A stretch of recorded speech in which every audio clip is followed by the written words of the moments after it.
Hello viewers, আজকের recipe একদম বাড়িতে কীভাবে আমরা যেভাবে আর কি লাইলন টিকে মাছের ঝোল করে খাই, তো সেই রেসিপিটা তোমার সাথে শেয়ার করতে চলে এসেছি। তো দেখো, বাড়িতে আমরা যেভাবে লাইলন টিকে মাছের ঝাল বা ঝোল বলতে পারো করে থাকি, সেইভাবে কিন্তু তোমাদের আজকে প্রসেসটা দেখাবো। আজকে কিন্তু অন্য কোনো রেসিপি না, বাড়ির মতনই কিন্তু মাছের ঝোলের রেসিপি করে তোমাদের দেখাবো। তো দেখো, আমি এখানে ফার্স্টে কড়াইতে তেল দিয়ে দিয়েছি। তেলটা একটু খুব ভালোভাবে গরম করে নিচ্ছি। নিয়ে কিন্তু আমি মাছটাকে হলুদ নুন মাখিয়ে রেখেছিলাম। তো দেখো, একটা করে কিন্তু আমি মাছগুলোকে তুলে আমি তেলের মধ্যে দিয়ে দিচ্ছি। তো মাছগুলোকে আমি দিতে থাকি, আর কিছু কমেন্ট বা কিছু শাউট আউট তোমরা বলতে পারো, আমি বলতে থাকি। কেননা আজকে কিন্তু অনেকগুলো কমেন্ট তোমাদের সাথে শেয়ার করার আছে, কেননা অনেকেই এখন তোমরা আস্তে আস্তে আমাকে সাপোর্ট করছো। তাই তোমাদেরকে আমি কিন্তু আস্তে আস্তে বলবো যে কে কোথা থেকে আমার ভিডিও দেখে বা কারা কারা কমেন্ট করেছে। তো ফার্স্টে দেখো, নন্দিতা টুল জান্নাত মানে একটা দিদি লিখেছে যে ভাই, তোমার ভিডিওগুলো আমার খুব ভালো লাগে। তো দেখো, এখানে আমি আবার বলি দিই, এখানে একটু মাছটা কিন্তু আমার ভাজা হয়ে গেছে, মাছটাকে আমি তুলে নিচ্ছি। তো তারপরে আমি কিন্তু আবার কমেন্টগুলো বলবো। তো দেখো, মাছটাকে আমি তুলে নিলাম।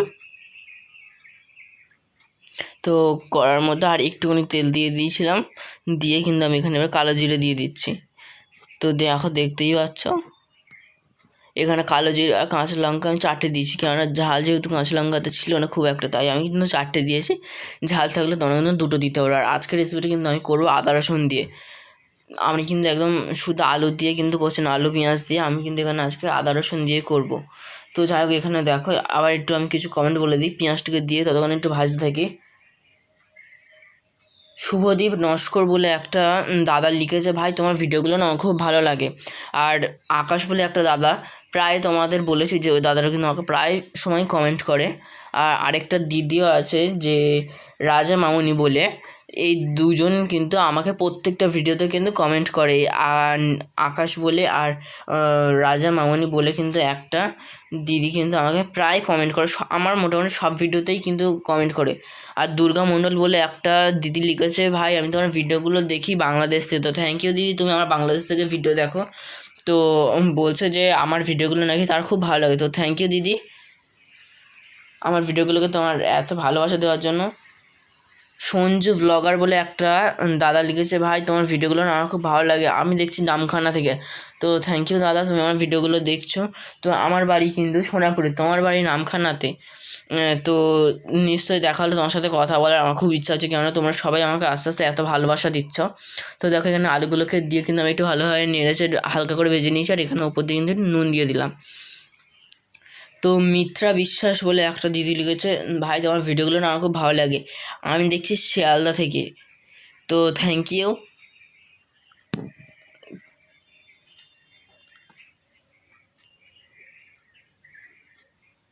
তো এখানে দেখো, আমি এবার আলুগুলোকে কিন্তু আমি একটু চাপা দিয়ে দিচ্ছি।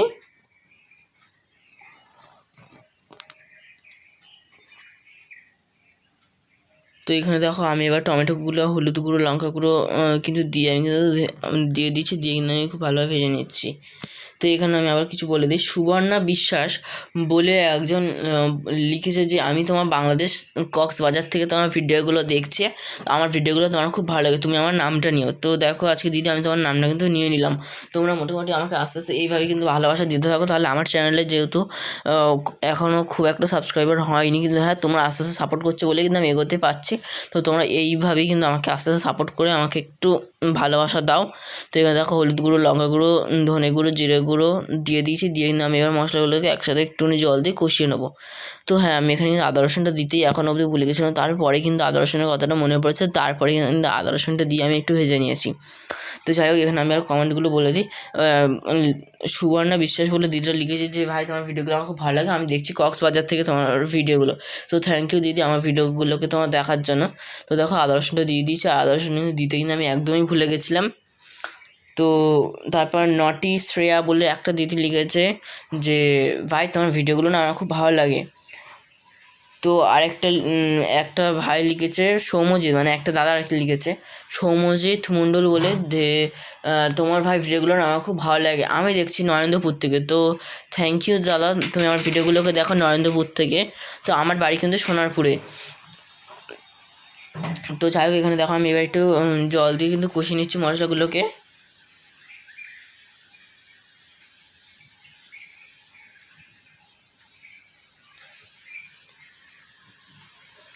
মিত্রা নস্কর বলে একটা দিদি লিখেছে যে তোমার ভিডিওগুলো আমার খুব ভালো লাগে। আর মিত্রা বিশ্বাস বলে একজন লিখেছে, একজন মিত্রা নস্কর বলে লিখেছে যে ভাই তোমার ভিডিওগুলো না আমার খুব ভালো লাগে। তো থ্যাংক ইউ দিদি, আমার ভিডিওগুলো এত ভালো লাগে। তো এখানে দেখো এবার আমি একটুখানি কষিয়ে নিচ্ছি, নিয়ে কিন্তু আমি খুব ভালোভাবে মশলাকে এক জায়গায় করে কিন্তু কষিয়ে নিচ্ছি। তো রাজা মামুনি বললে, আমি যেহেতু আগের কমেন্টটা বলে দিলাম, রাজা মামুনি বলে আবার কিন্তু একজনই লিখেছে আর কি, একটা দিদি, যে ভাই তোমার ভিডিওগুলো না মোটামুটি বাড়ির মশলাপাতি দিয়ে করো যেহেতু খুবই উপকারী। তো থ্যাংক ইউ। আর আমি যা তোমাদের সাথে লাউ পাতা বাটার রেসিপি তোমার সাথে শেয়ার করেছিলাম, সেই ভিডিওতে কিন্তু দিদি এসে বলেছে যে এটা শরীরের পক্ষে কিন্তু খুব দরকারি। আর হ্যাঁ, এটা কিন্তু শরীরের পক্ষে খুব দরকারি। তোমরা সপ্তাহে অন্তত একবার হলেও কিন্তু গরম ভাতের সাথে দুবেলা রাখতে পারো এই সবজিটাকে বা এই বাটার রেসিপিটাকে।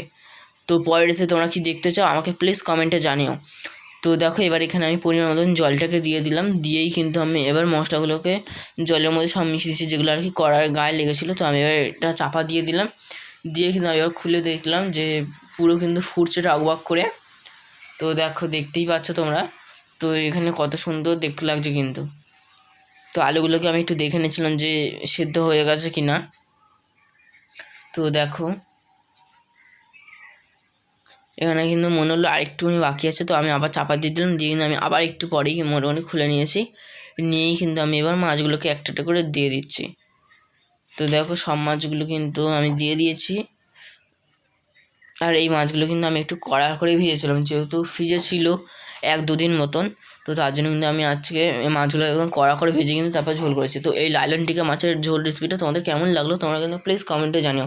আর তোমাদের কাছে ধনেপাতা থাকলে তোমরা কিন্তু উপর থেকে এই একটু ধনেপাতাও দিতে পারো, তাহলে কিন্তু আরও সুন্দর হবে, সেন্টও উঠবে আর খেতেও কিন্তু খুবই সুন্দর হবে। তো আমি আবার একটু চাপা দিলাম, দিয়ে কিন্তু আবার 5 মিনিট মানে 2 মিনিট মতো রেখে কিন্তু তুলে নিলাম। তো আজকের ভিডিও একটু দেখা হচ্ছে নেক্সট ভিডিও, টাটা।